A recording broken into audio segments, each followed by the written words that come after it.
عبد الله ورسوله نشهد أنه بلغ الرسالة وأدى الأمانة ونصح الأمة وجاهد في الله حق جهاده حتى أتاه اليقين من ربه. اللهم صل وسلم وبارك على هذا النبي المعطاء الرحمة المسداء النعمة المهداء وسلم تسليما كثيرا. عباد الله، أوصي نفسي وإياكم بتقوى الله عز وجل، فاتقوا الله حق التقوى واستمسكوا من الإسلام بالعروة الوثقى وتزودوا من دنياكم إلى آخرتكم.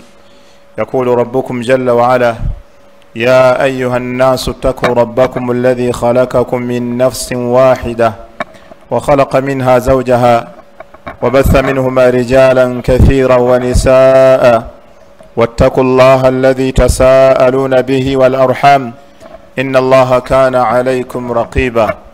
يا أيها الذين آمنوا اتقوا الله وقولوا قولا سديدا يصلح لكم أعمالكم ويغفر لكم ذنوبكم ومن يطع الله ورسوله فقد فاز فوزا عظيما. أما بعد، إن أصدق الحديث كتاب الله وخير الهدي هدي محمد صلى الله عليه وسلم وشر الأمور محدثاتها وإن كل محدثة بدعة وكل بدعة ضلالة. matendo majivu ga Allah subhanahu wa ta'ala yatendebwa n'amatendo agatali mu bukendeevu bwonna. Nkakasa nti yasinzibwa mu butuufu mu biro byonna, era ne nkakasa omubaka Muhammadin sallallahu alayhi wa sallama nti muddu we era mubaka we oyo Allah subhanahu wa ta'ala we yatutumira hadiyan wa mubashiran wa nadhira, nga ye mulungamya waffe era nga ye musanyusa era nga ye mutiisa eri abo banaakola ebinyiiza Allah subhanahu wa ta'ala tibajja kuwangaala bubi ku nsi kuno, ate ne ku nkomerero ebibonerezo ebikakali bibalindiridde. Kutira omwoyo gwange n'ejja mu baddu ba Allah tabaraka wa ta'ala okutya Allah subhanahu wa ta'ala nga tukola ebyo Allah subhanahu wa ta'ala ow'ekitiibwa bye yatulagira okukola, n'okulekayo ebyo ow'ekitiibwa Allah subhanahu wa ta'ala bye yatuziyiza okubeera nga tukola. Baddu ba Allah tabaraka wa ta'ala, Allah subhanahu wa ta'ala yatukolera stages etuyitamu ng'abantu. Buli stage nannyonnyola ebigirimu omuntu ategeere awo waali wewwa.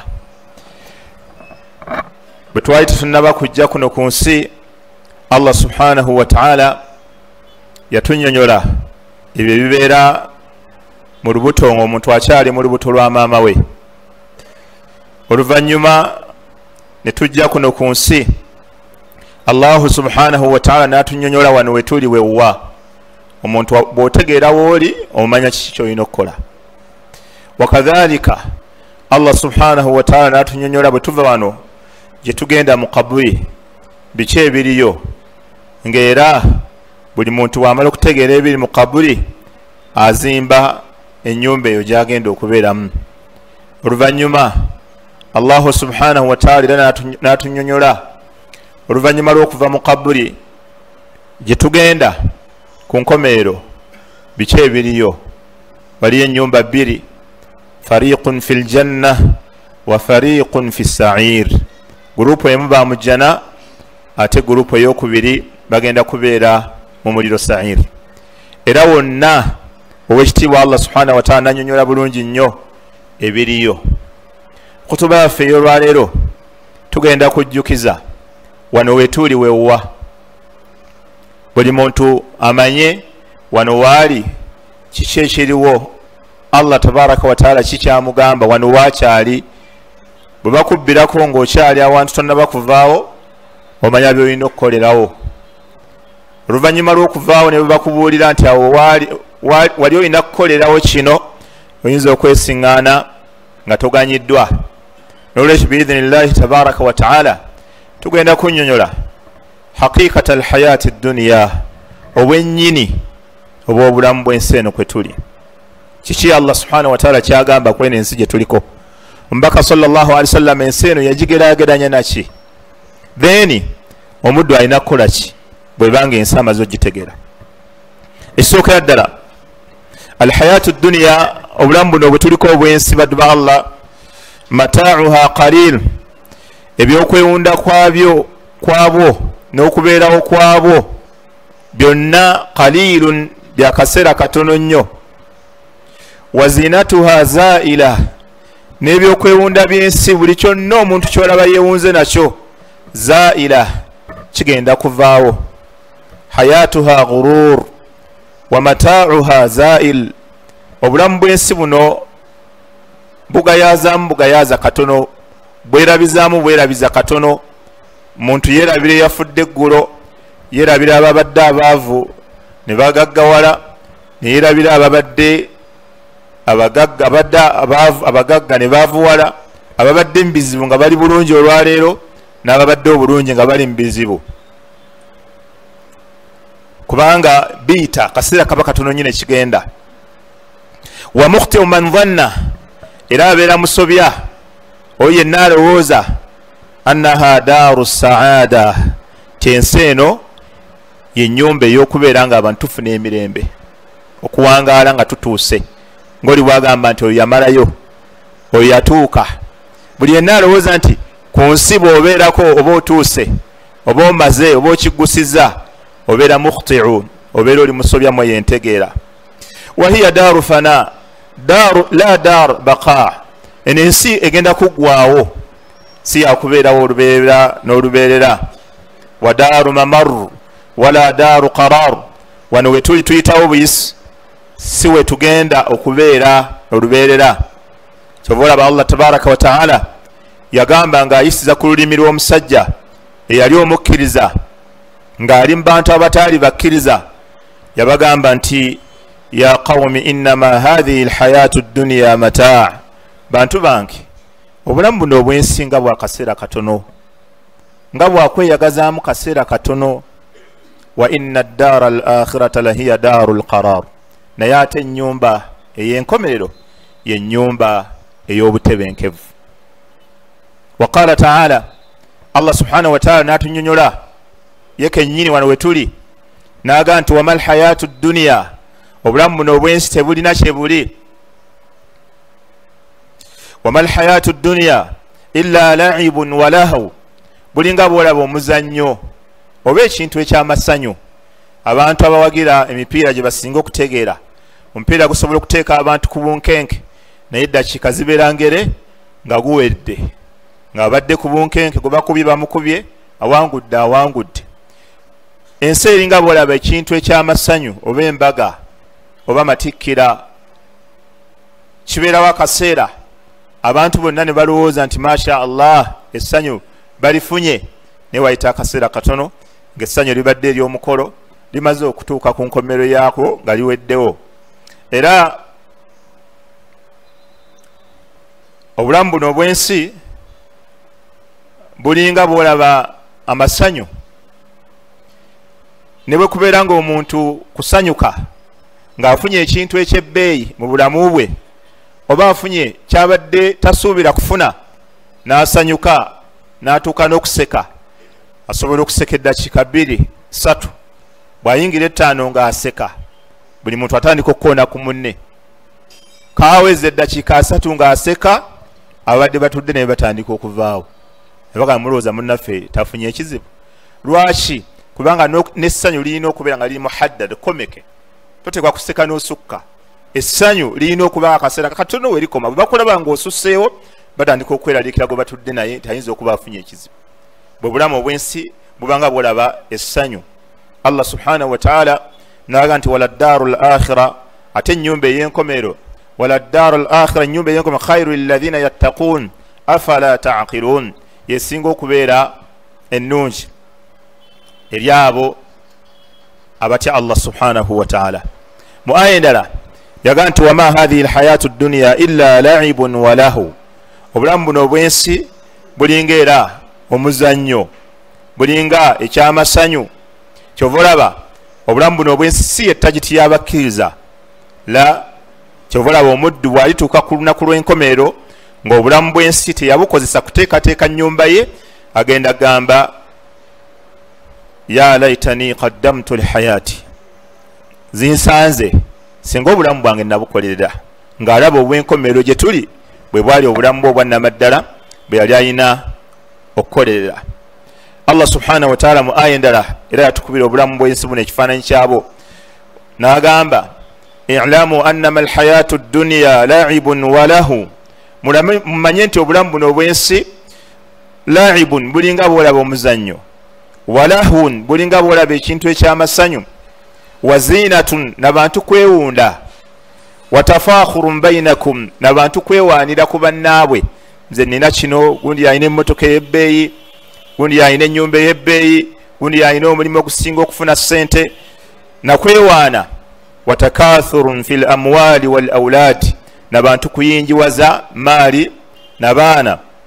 Kamathali ghaythin a'jaba al-kuffara nabatuhu, obulamu bw'ensi bulinga bw'olaba enkuba etonnya n'emeza ebirime, abalimi buli omu n'atuuka okwesiima n'ebirime bye by'aba alimye ng'alaba byonna biteta buteti, byonna bitiba, byonna amakungula alaba asuubira kinene. Oluvannyuma Allah subhanahu wa ta'ala aleeta kyaba aleese ku nnimiro eyo. Oluvannyuma fataraahu musfarran thumma yakunu khutaman, oluvannyuma ebirime bisobola okumyuka ne bimulisa ne byengera, buli muntu yena n'amanya nti ogenda kukungula.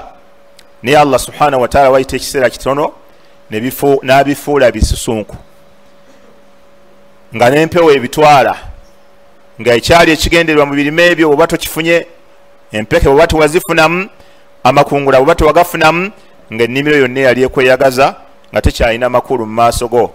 Allah naga nti wa fil akhirati adhabun shadid, naye ate ku nkomerero waliyo ebibonerezo ebikakali. Wa maghfiratun min Allahi wa ridwan, waliyo nakusonyibwa okuva eri Allah nakwesiima eri abo abaateekateeka enkomerero yaabwe. Wama alhayatu dduniya illa mataa'u lghurur, Allah n'agamba obulamu buno obw'ensi tebulina kye buli okujjako kutugayazaamu akaseera akatono. وقد مثل النبي صلى الله عليه وسلم الدنيا لعبد الله بن عمر رضي الله عنهما. نبي وفي صلى الله عليه وسلم يكوب ekifaananyi ky'ensi eno ng'akikubira omu ku basahaba abaali bakyali abato ayitibwa Abdullahi ibn Umar radiyallahu anhuma. Abdullahi ibn Umar agamba nti akhadha rasulullahi sallallahu alayhi wasallam bimankibi, nabbi sallallahu alayhi wasallam olunaku lumu yankwata ku kibegabega, faqala naŋŋamba kun fi dduniya kaannaka gharib. Abdullahi ibn Umar, bw'obeera ku nsi kuno beera ku nsi eno ng'olinga omuntu omugenyi, aw abiru sabil, oba omuntu omutambuze asala obusazi ekkubo. Wa kana ibn Umar yaqul, Abdullahi ibn Umar buli yasomanga hadisi eyo yayongerangako kino ekigambo ng'agamba idha amsayta, bw'obanga obuwungeezezza, fala tantadhiri as-sabah, tolindanga ate obudde okukya. Buli kyonna ky'osobola okukola kikole nga tolinze budde kukya. N'agamba nti wa idha asbahta, ate bw'obanga obukeesezza, fala tantadhiri al-masa, tolindanga obudde okuwungeera. Wa khudh min sihhatika limaradika, bw'obeera ng'oli mulamu kolerera obulwadde bwo. Wa min hayatika limautika, bw'oba okyali mulamu kola ebigenda okuyamba ng'ofudde. Qala al-ulama, abamanyi bagamba ku hadisi ya Abdullah ibn Umar eyo ne bagamba nti fa inna al-ghariba, omuntu yenna omugenyi, yakunu harisan ala ma yanfa'uhu, abeera bize nnyo n'ekyo ekimugasa ku bugenyi gy'ali, ba'idan kulla al-bu'di an tanafusi ma ahli hadhihi ad-dar, omugenyi abeera wala nnyo n'okuvuganya n'abantu basiŋŋaanye mu kifo waagenyi wadde. Toyinza kusiŋŋaana mugenyi ng'akyadde waakyadde ng'ali mu kuvuganya n'abantu basanze awo mu kuzimba ennyumba, oba mu kuba n'emmotoka ey'ebbeeyi, oba mu kuba n'omukyalo asinga obulungi, oba okuba n'ennimiro ennungi. Omugenyi tosobola kumusiŋŋaana ng'ali bize n'okuvuganya n'abantu b'ekitundu. Ani asinga ettaka eddene naye kanfuna ettaka eddene, omugenyi tasobola kikola.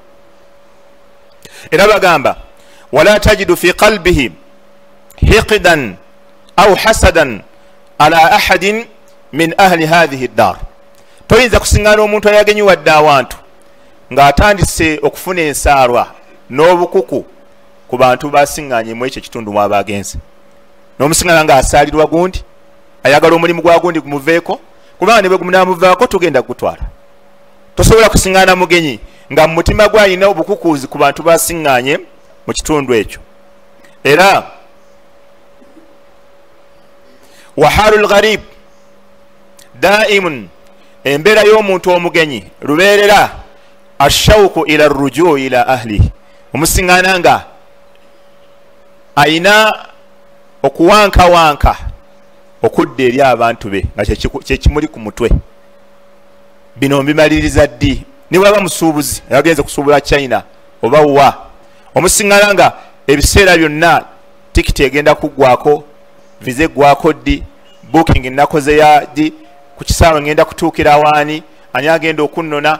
Omusiŋŋaana nga kubanga gyali mugenyi omusiŋŋaana nga ayina ashauku ila rujui ila ahli awankira kudda eri bantu be. Musta'iddan lirrahil laysa lahu hammu illa ma yu'inuhu ala al-auda. Omusiŋŋaana nga musta'iddan lirrahil nga buli wonna mweteefuteefu okutambula bwe ziba ngoye nga ziteesedda handi luggage ng'agiyina baggage ng'apimye bwe bamugaa nti ebyo ku minzaani tojja biyisaawo abijjamu mangu naga bino bigende mu container lwaki sijja kubiyisaawo bino bigenda kunkaluubiriza entambula. Ng'omusiŋŋaana nga laysa lahu hammu nga talina kuwankira kwonna illa ma yu'inuhu ala al-auda okujjaho nga buli kyonna kyawankira kyekyo kimuyamba okuteekateeka olugendo lwe okuddayo. Kati ensi nabbi bw'atyo bwe yagikubako ekifaananyi omuntu ali ku nsi kuno bw'atyo bwe yalibadde tosobola kumusiŋŋaana ng'avaabira nga yeekomya ng'apakira ng'atta ng'atemula ng'alyazaamaanya ng'awaayiriza asiga obukyayi ng'ateekawo obulabe wakati w'abantu ng'ate akimanyi wano essaawa yonna agenda kusiibulawo agende gy'alina okubeera. Omubaka sallallahu alaihi wasallam mu hadiisi endala sallallahu alaihi wasallama yafaananya ensi eno okubeera nti terina kyeri. Mu hadiisi endala ya Abdullah ibn Mas'ud radiyallahu anhu wajada rasulullahi sallallahu alaihi wasallama naima ala hasiri nabbi sallallahu alaihi wasallama bamusiŋŋaana nga yeebase ku kirago oba ekikeeka. Fakama alaihi salatu wassalamu mbaka yagenda okuyimukawo we yali yeebase ku kirago wakad athara fi jambi ng'ekirago kimutaddeko laama ku sayidi ye yali yeebakidde. Fakulna Abdullah ibn Mas'ud aganti fakulna kitwala tumugaa nti ya rasulallah owangu mbaka wa Allah law takhadhna laka witaa kale senga twakuteereddewo kapiro senga twakuteereddewo omufaliso ne weebakako novaawo ng'omubiri gwo tegukoseddwa. Faqala nabbi sallallahu alaihi wasallam kyava agamba maali waliddunya olowooza nzaani kwenensi olowooza kyendi ekinene kwenensi. N'amugaa nti ma ana fi dduniya illa karakibi istadalla tahta dhilli shajara thumma raha wa tarakaha. Yamugamba nze siina kyendi ku nsi wabula nninga omuntu omutambuze awummuddemu obuwummuzi wansi w'ekisiikirize ky'omuti oluvannyuma n'atambula n'agenda omuti n'agulekawo. N'amugaa ekyo kyekifaananyi kyendi ku nsi kuno. Era bw'otunuulira ekyo nabbi sallallahu alaihi wasallam kye yayogera nti ku nsi yaliko ng'omutambuze awummuddemu obuwummuzi ku ssaawa eno togera nti kyeyayogera gaali mazima kubanga ku nsi kuno mbaka yamalako emyaka 63. Kati ate waali ng'akyaliwo yakamalawo emyaka 1435 kubanga emyaka 10 dio yali wangaala e Madina. 1435 bw'otoolako 10 yawangaala awo mu kabuli we baamuziika yakamalawo emyaka 1435. Kitegeeza ku nsi yaliko ng'omutambuze akaseera ke yaliko yali awummudde mu buwummuzi ng'omuntu bw'awummulamu wansi w'ekisiikirize ky'omuti. Mu hadiisi endala mbaka sallallahu alaihi wasallam yawewula ensi eno okwagala ogikendeeza ennyo mu mitima gy'abasiraamu okubagiramu ddala okubeera nti bafuula ensi nti yettagiti yaabwe kyekigendererwa kyabwe ekisembayo ye maqsadu l asas fi ijadi bani adama ala wajhi l ardi okubagiramu nti ekigendererwa ddala kyaffe kinene okubeera ku nsi kuno si nsi eno wabula twalina ekigendererwa ekirala ekyatuleeta ku nsi wano. Mbaka sallallahu alaihi wasallam yayogera ahadisi eziwerako ahadisi nyingi nga ziwewula ensi okugikulagira ddala nti teyina kyezitowa. Mu hadisi ezo emu yagamba sallallahu alaihi wasallama yagamba nti wa mawdhi'u ahadikum fil janna wa mawdhi'u sawti ahadikum fil janna khairu min ad-dunya wa ma fiha. Nabbi yagamba sallallahu alaihi wasallama nti ekifo ekiteekebwamu omuggo wa mawdhi'u sawti ahadikum fil janna khairu min ad-dunya wa ma fiha. Nabbi yagamba akafo okufunayo akafo mu jjana basahaba batambulanga n'emiggo. Nabbi sallallahu alaihi wasallam kyava bakubira ekifaananyi eky'omuggo gwe baali bamanyi. Kati ku mulembe guno osobola ogamba essimu kubanga abantu bategera nnyo amasimu. Nabbi yabagamba ekifo omu mu mmwe kyayinza otuteekamu omuggo gwe nga kiri mu jjana khairu min ad-dunya wa ma alayha, kyabbe kirungi okusinga ensi n'ebigirimu byonna. Kati giyite essimu. Senga bakuwa akafo mu jjana woowummuza essimu yo bw'oti neetuulawo. Nabbi yagamba akafo akabeeramu essimu kabbeeyi nga kali mu jjana okusinga ensi n'ebigirimu. Kati ensi bweba bwetyo bwe bwefu bwayo eyinza okussa omuntu, eyinza okutwaza haki y'omuntu, eyinza okutwaza mukyala wa muno. Eyo ensi bwetyo eyinza okutwaza ebyobugagga by'omuntu nga bwetyo bwezitowa. Mu hadisi endala omubaka sallallahu alaihi wasallama era nga atuwewulira ensi yagamba nti law kanat ad-dunya tazinu inda Allahi janaha ba'udha ma saka kafira minha sharubata ma, yani ma saka Allahu minha kafira sharubata ma. Mbaka sallallahu alaihi wasallam yagamba nti law kanat ad-dunya ta'dilu inda Allahi janaha ba'udha, senga ensi eno yali ewa Allah subhanahu wa ta'ala ng'erina obuzito bwezitowa obwenkanankana ng'akawawaatiro k'ensiri, omukaafu Allah teyali munywesezaamu mu nsi muno lwendo lw'amazzi. Naye olw'okuba ensi ewa Allah mpewufu teyenkana mu buzito wadde akawawaatiro k'ensiri, kyova olaba yaakuluuna wa yatamatta'uun, balya ne beeyagala ne batiba awamu n'ekyo nga bajeemu, naye Allah subhanahu wa ta'ala n'abalindiikiriza kubanga ensi ewa Allah tabaraka wa ta'ala terina kyezitowa. Mu hadisi endala okulaga nti ensi mpewufu nnyo terina kyezitowa, abantu ebemalirizaamu bwereere. Omubaka yayongera ogiwewula mu maaso g'abasahaba ne mu maaso g'abasiraamu bonna abaliwulira ebigambo bye n'agamba law tala'at imra'atu min nisaa'i ahli aljanna ila al-ardi lamala'a ma baynahuma rihan walanasifuha ala ra'siha khairu min ad-dunya wama fiha. Mbaka sallallahu alaihi wasallam yagamba senga omukyala mu bakyala b'omujjana yeeyolekako bweyolesi eri ensi nga bwolaba enjuba bwevaayo, omukyala mu bakyala b'omujjana n'ajjayo ekyenyi kye, n'ajjayo feesi ye n'atunulako bw'ati ku duniya.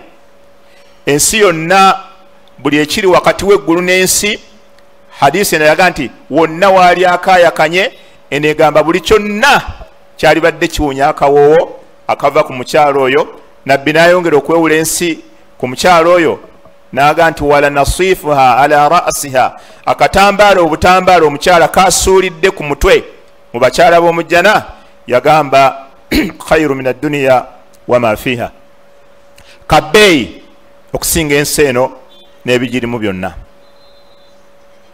Kala Bakr al-Muzani, ono mumanyi munene bamuyita Bakaru bun Abdillahi al-Muzani, yagamba ma min yawmin, teri lunaku akhrajahu Allahu ila dunya, Allah lwakeesa illa yaqul okujja nga lugamba ya ibn adam wangu mwana adam ekutanimni nenyagira la'allahu la yawma laka ba'di oyinza obutabayo na lunaku lulala oluvannyuma lwange wala laylatan yagala tewali kiro kiziba illa tunadi okujjako kikoola nga kigamba ya ibn adam owange mwana adam ekutanimni nenyagira baako byonkoleramu Allah byayagala la'allahu la laylata laka ba'di oyinza obutafunayo kiro kyonna oluvannyuma lw'ekiro kino aqulu hadha alqawl astaghfirullah li wa lakum ولسائر المسلمين من كل ذنب فاستغفروه إنه هو البر الكريم وهو التواب الرحيم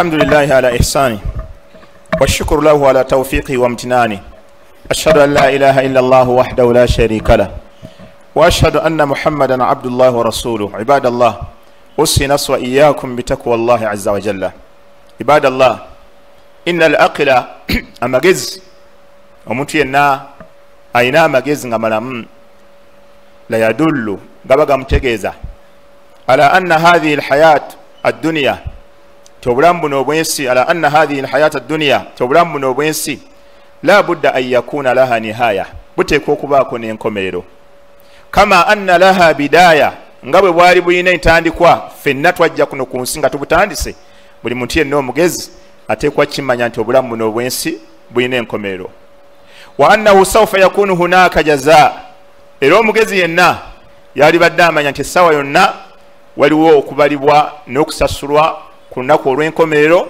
nga Allah agenda tusasula ebyo bye twakolera mu bulamu buno obwensi wa hisaabun n'okubeera nga tubalibwa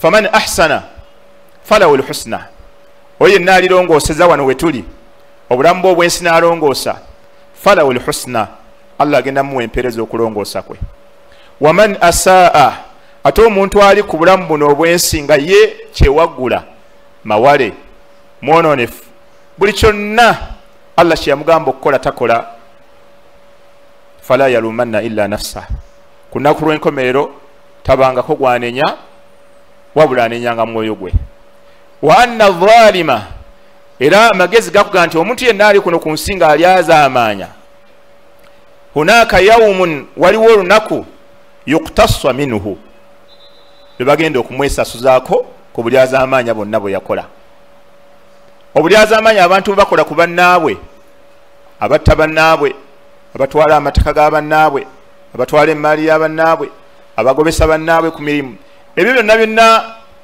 bye bakola kabonero akategeeza nti waliwo enkomerero kubanga senga tewaali nkomerero omuntu bw'atwala ekya munne ne biggweerawo omuntu bwatta munne ne biggweerawo omuntu bw'agobesa munne ku mulimu ne biggweerawo ekyo kikulaga obulyazaamanya buno bw'olaba abantu bakola ku nsi kabonero kankukunala akakutegeeza nti waliwo olunaku lw'enkomerero wala tahsabanna allaha ghafilan amma ya'malu adh-dhalimun temulowooza nti Allah mugayaavu ku balyazaamaanya bye bakola la buli muntu yenna alyazaamaanya akimanye bumanya nti waliyo olunaku olugenda okubeera nga bamwesasuzaako walil madhlum ate n'omuntu yenna ali kuno ku nsi nga bakunyigirizza ow'amaanyi akunyigirizza olw'okuba ye w'amaanyi ayina akunyigirizza olw'okuba ye ayina manya ti anna hunaka yawm yuwaffa lahu haqqu omuntu oyo amanyi nti waliwo olunaku lwe bagenda okumuwa hakki ye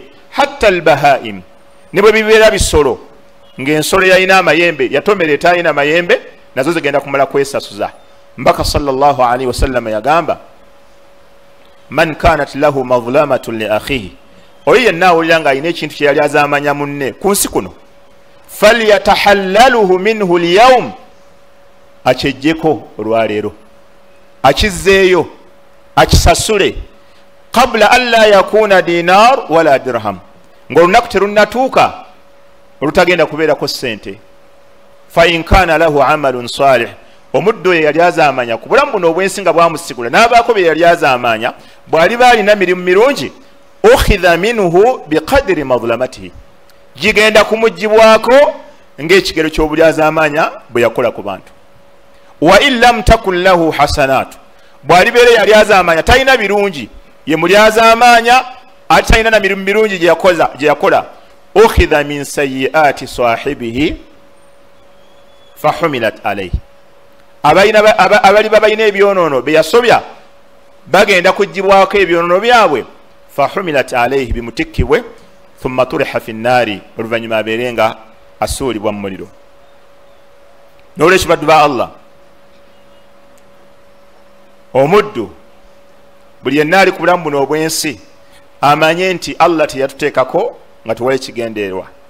afahsibtum annama khalaqnakum abathan wa annakum ilayna la turja'un, Allah ga nti mwe mwatuuka ku nsi mwalowooza twabateekako obuteesi muzannyo kubeerawo temugenda kudda gye tuli. Obulamu buno wenna bwonna bwe tulimu obw'ensi tukoleremu ebituyamba ku nsi naye ate tuteeketeeke nnyo enkomero. wabtaghi fima ataaka Allahu ddara al-akhira wala tansa nasibaka min ad-dunya. Obulamu Allah subhanahu wa ta'ala bwe yakuwa bukoleremu ebijja okubeezaawo n'abaana bo, naye ate teweerabira omugabo gwo Allah subhanahu wa ta'ala gwe yakuteekerateekera okufuna ku nsi, naye ate teweerabira omugabo omukulu ogw'enkomero. Maliza n'ekigambo kya Imamu Shafi'i, abalala bakiteeka kubamanya abalala bangi. Fakad ahsana man qaala, yayogera bulungi mu bamanyi, yayogera ekigambo kino abamanyi abawalimu bakiddiŋŋana oluvannyuma lw'okutegeera ensi, abawalimu baddiŋŋana nnyo ekigambo kino. Inna lillahi ibadan futana, Allah subhanahu wa ta'ala ayina abaddu bakagezimu ennyo. Taraku dduniya wa khaafu lfitana, ensi eno baagita ne bagivaako ne batya okugezesebwa okunene okuli mu nsi eno. Nadharu fiha, bagitunuulira ensi ne bagyetegereza. Falamma alimu annaha laysat lilhayyi watana, ne bakitegeera bulungi nti ensi eno si bwe butebenkevu bwaffe, si kyekifo kyaffe ekyolubeerera. Bagitunuulira ne bamanya nti ensi eno si we tugenda okubeera. Bameka betuwangadde nabo nga bagenda dda, bameka abalina ebirungi nga babireka dda, bameka abalina plans nga tezaatuukirira. Ne batya ebigezo ebiri mu nsi muno. Sheikh agamba jaaluha lujjatan, kyebakola ensi ne bagifuula nnyanja. wattakhadhu saliha amali fiha sufna, ne bafuula emirimu emirungi nti lyeryato yenkasi egenda obbayisa mu bulamu buno obw'ensi. Inna lillahi, Allah ayina abaddu futana, bakagezimu abeetegereza ensi ne bamanya nti ensi akaseera kaayo katono, naye erimu ebigezo biyitirivu. Tosobola biyitamu okuggyako ng'olina enkasi n'eryato. Ensi eno ne bagiwa ekifaananyi, baga nti ensi eno eringa ennyanja, bw'oba oyagala ogiyitamu oteekwa okuba n'eryato. Osomosa otya? wattakhadhu saliha al-a'mali fiha sufuna, ne bagamba emirimu emirungi kuno ku nsi egigenda tuyisaamu tutuuke wa Allah nga tuli bulungi. Anaakola emirimu emirungi bulamu buno obw'ensi, anaalongoosa nga atunda, anaalongoosa nga agula, anaalongoosa nga bamwesize ku mulimu, anaalongoosa mu nkolagana ye n'abantu, emirimu emirungi. walbaqiyatu ssalihat khayrun 'inda rabbika thawaban wa khayrun amala. inna Allaha wa malaikatahu yusalluna 'ala an-nabi ya ayyuha alladhina amanu sallu 'alayhi wa sallimu taslima. Allahumma salli wa sallim wa barik ala abdika wa rasulika Muhammad kama sallaita ala Ibrahim wa ala Ibrahim innaka Hamidum Majid. Allahumma barik ala Muhammad wa ala Muhammad kama barakta ala Ibrahim wa ala Ibrahim innaka Hamidum Majid. Allahumma a'izz al-islam wal muslimin وأذل الشرك والمشركين ودمر أعداءك أعداء الدين واجعل هذا بلدنا آمنا مطمئنا وسائر بلاد المسلمين. اللهم اغفر لمن بنى هذا المسجد والمن صلى فيه والمن خدم فيه، اللهم اغفر لهم جميعا فإنك على كل شيء قدير. اللهم إنا نسألك رضاك ونعوذ بك من سخطك والنار. ربنا توفنا مسلمين وألحقنا بالصالحين. ربنا أتنا في الدنيا حسنة وفي الآخرة حسنة وقنا عذاب النار. اللهم اغفر جميع موتانا وموتى المسلمين، وصلى الله وسلم وبارك على نبينا محمد وعلى آله وصحبه أجمعين، والحمد لله رب العالمين.